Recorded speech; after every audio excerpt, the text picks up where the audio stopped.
तो मेरा नाम डॉक्टर फ़ारूक इकबाल है, मैं सर्जिकल रेजिडेंट हूँ और आज हम डिस्कस करेंगे how to interpret arterial blood gas, arterial बेबी को कैसे हम इंटरप्रेट कर सकें, उसको हम समझ सकें। ठीक है, तो ये असल में जो इस वक्त आप देख रहे हैं कि एक 3 स्टेप 1, 2 और 3 पर ये मुश्तमिल है। ये एक चार्ट है एक्चुअली, और अगर आपको ये चार्ट चाहिए तो इसका लिंक मैंने डिस्क्रिप्शन में स्लाइड शेयर का लिंक में ये चार्ट वर्ड की फॉर्म में आपको मिल जाएगा। ये वीडियो उर्दू और हिंदी और इंग्लिश सब में आपको मिल सकती है। तो शुरुआत करते हैं स्टेप 1 से। स्टेप 1 और 2 वही पुराने स्टेप्स हैं जो आप लोगों ने पहले भी देखे होंगे और सुने होंगे मेडिकल स्टूडेंट ने। स्टेप 1 के अंदर हमने एसिडोसिस और अल्कलोसिस के दरमियान में फ़र्क करना होता है, डिफरेंशिएट करना होता है। और ये बहुत ही सिंपल है कि पेशेंट एसिडोसिस होगा, अगर एसिडोसिस में होगा अगर उसकी पीएच लेस देन 7.35 होगी, और अल्कलोसिस में होगा अगर पीएच ग्रेटर देन 7.45 है। और अगर वो नॉर्मल रेंज में भी पीएच हो सकती है विच इज़ 7.35 टू 7.45।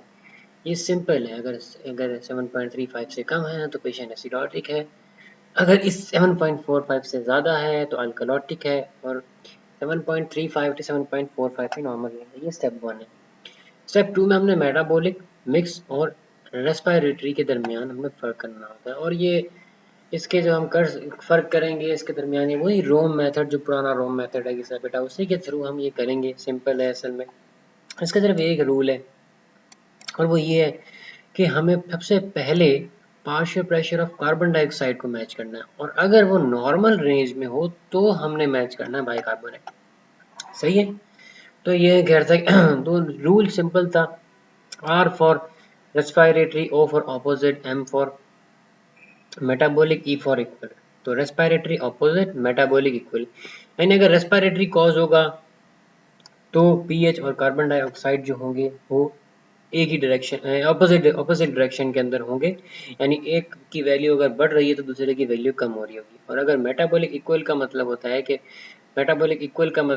कि पीएच और carbon dioxide, partial pressure of carbon dioxide same direction में होंगे, या तो दोनों, इसका मतलब या तो दोनों की जो वैल्यूज हैं वो इंक्रीज्ड होंगी या दोनों की वैल्यू डिक्रीज्ड होंगी। ठीक है, अगर let us consider partial pressure of carbon dioxide जो है वो नॉर्मल रेंज के अंदर हो, यानी इसकी नॉर्मल रेंज जो होती है वो होती है 35 टू 45। अगर वो नॉर्मल रेंज के अंदर है तो फिर हम बाइकार्बोनेट की तरफ जाएंगे, और फिर वही कि बाइकार्बोनेट को तो उसी तरह ही देखेंगे कि क्या वो ऑपोजिट डायरेक्शन में है, क्या वो सेम डायरेक्शन में है पीएच के। ठीक है, पीएच से हमेशा कंपेयर करते हैं। ठीक है, तो अगर तो स्टेप 2 पे आते हैं, अगर पीएच और कार्बन डाइऑक्साइड अपोजिट डायरेक्शन के अंदर हैं तो ये रेस्पिरेटरी कॉज है, यानी मेन कल्प्रिट, मेन जो असल जो मुजरिम है वो रेस्पिरेटरी है, यानी लंग्स। रेस्पिरेशन से मतलब है लंग्स असल कॉज है इसका एसिडोसिस या अल्कलोसिस का कॉज जो है वो लंग्स है।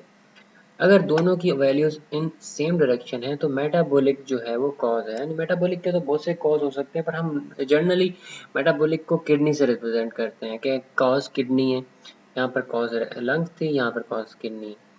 अगर पीएच अगर नॉर्मल थी, लेट अस कंसीडर यहाँ पीएच नॉर्मल थी, तो नॉर्मल पीएच के अंदर जो होता है वो कॉज कोई ना कोई मिक्स्ड कॉज होता है।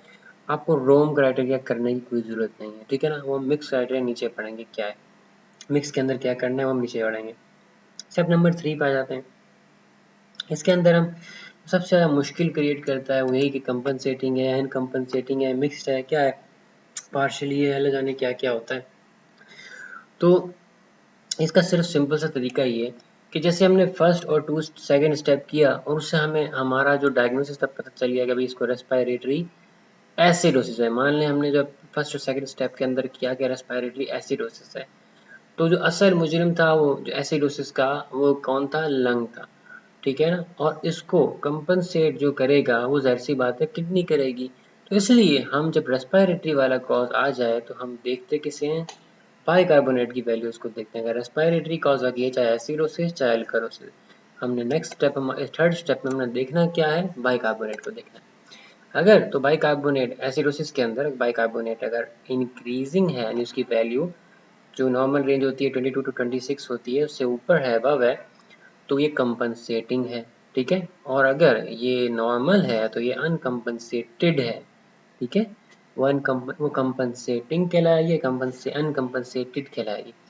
अच्छा, इसको जो होता है ना, वो हम लोग कभी कभार पार्शियली कंपनसेटेड भी मतलब कहते हैं, क्योंकि पार्शियली कंपनसेटेड भी कहते हैं क्योंकि या तो कंपनसेट जो कंपनसेटेड होगी ना, वो उसका मतलब यह है कि वो 7.35 से 7.45 के बीच में है, तो वो कंपनसेटेड हो सकती है, ठीक है ना। बट अगर इससे कहीं भी आगे पीछे है तो वो कभी भी कंपनसेटेड नहीं कहलाएगी, या तो कंपनसेटिंग कहलाएगी या पार्शियली कंपनसेटेड कहलाएगी, ठीक है।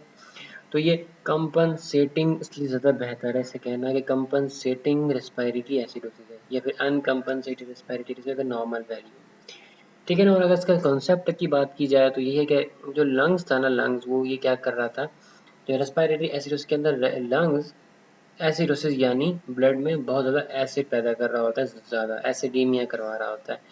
और अब किडनी का काम ये है कि बाइकार्बोनेट को एक्सक्रीट करे और कंपनसेट करने, सॉरी बाइकार्बोनेट को क्या करे, प्रिजर्व करे, सॉरी बाइकार्बोनेट को प्रिजर्व करे क्योंकि वो बेस होता है, और वो कंपनसेट करे उस एसिड के अगेंस्ट, ठीक है। तो इस तरह ये सिंपल सी चीज़ है। अब दूसरी तरफ आ जाते हैं, यहाँ पर मेटाबॉलिक में आ जाते हैं कि अब जो कॉज है एसिडोसिस या अल्कोलोसिस का, वो कौन है, किडनी है, ठीक है। और जाहिर सी बात है, हमने देखना क्या है, partial pressure of carbon dioxide को। तो कार्बन डाइऑक्साइड जो होता है वो लंग को रिप्रेजेंट करता है, ठीक है। उल्टा देखते हैं हम हमेशा। तो याद रखिएगा कि भाई हम लोगों ने ये partial pressure of carbon dioxide देखना है मेटाबॉलिक एसिडोसिस या अल्कोलोसिस के अंदर, थर्ड स्टेप पता करने के चक्कर में।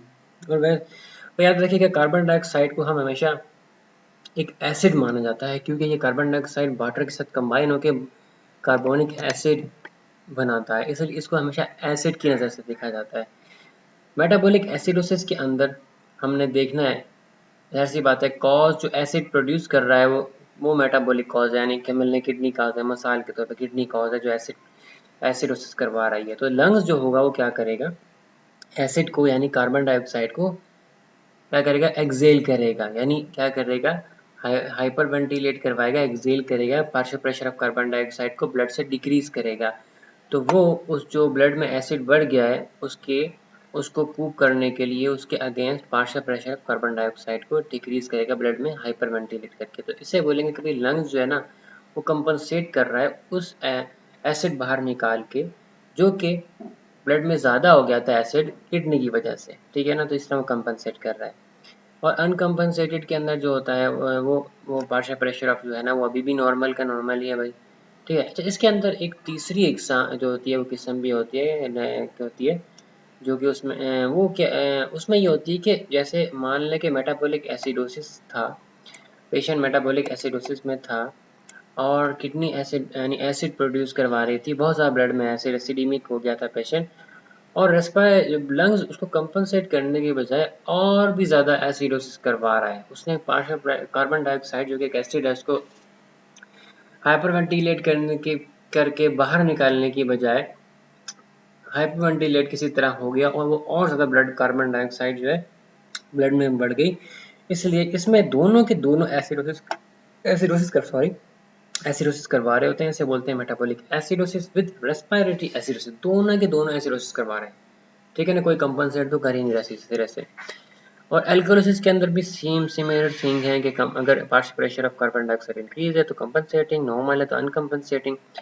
और इसके अलावा अगर दोनों के partial pressure of carbon dioxide आपको डिक्रीज मिलता है तो इसका मतलब ये मेटाबॉलिक अल्कोलिसिस रेस्पिरेटरी अल्कोलिसिस है, दोनों के दोनों अल्कोलिसिस करवाने कोई कंपनसेट नहीं कर रहा। फाइनली हम मिक्स टाइप के ऊपर आ जाते हैं।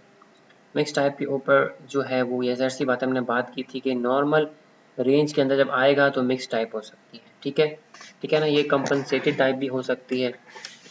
अब मिक्स टाइप पता करने की बात यह है कि अगर इसमें हमने देखना होता है कि partial pressure of carbon dioxide और बाइकार्बोनेट दोनों को देखना होता है। अगर तो दोनों की कंसंट्रेशन एंड दोनों की जो वैल्यू है वो उनकी नॉर्मल रेट से इंक्रीज्ड है, तो वो कहलाएगा respiratory acidosis with metabolic alkalosis, ठीक है। तो ये मिक्स्ड कहलाएगी, ठीक है। नॉर्मल रेंज के अंदर भी कोई नॉर्मल रेंज नजर आए तो आपने दोनों की रेंज, दोनों की क्या कर लेनी है, वैल्यूज देख लेनी है।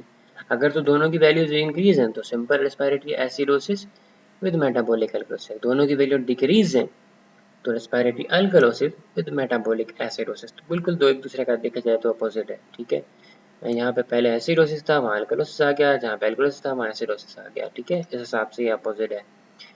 फिर अगर लेट्स कंसीडर आपको कार्बन आपने जो नॉर्मल रेंज थी और आपने एकदम से देखा तो आपको नज़र नहीं लगा नहीं रहा कि इंक्रीज है, तो अपने जो बाइकार्बोनेट को देख लें।